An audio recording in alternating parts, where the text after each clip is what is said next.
চাপা একটু হাত চালিয়ে কর, বেগুনটা তাড়াতাড়ি দে। তোর মেজ দাওয়া ডালের সঙ্গে বেগুন ভাজা না পেলে মুখে ভাতই তুলতে চায় না। আজ তুই এসেছিস দেরি করে, জানিস তো সকালে সবাই স্কুলে যাবে, অফিসে যাবে। ডালটাও তো এখনো সাদলাসনি। আর একটা গ্যাস জ্বালা।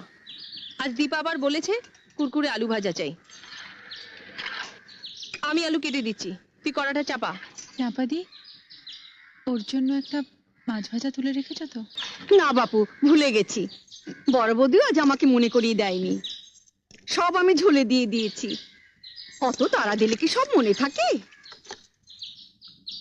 আর কটা দিন অপেক্ষা করো, পুজো আসছে। মা দুর্গার কাছ থেকে 8টা হাত আমি ধার চেয়ে নেব। উফ, তোমাদের বাড়িতে 10 হাত না হলে কাজ করা আমার সম্ভব হচ্ছে নি। সরো। হাজলামো করিস না চাপা, তাহলে তো রাবণের কাছ থেকে তোকে 9টা মাথাও ধার নিতে হয়। 10টা মাথা না হলে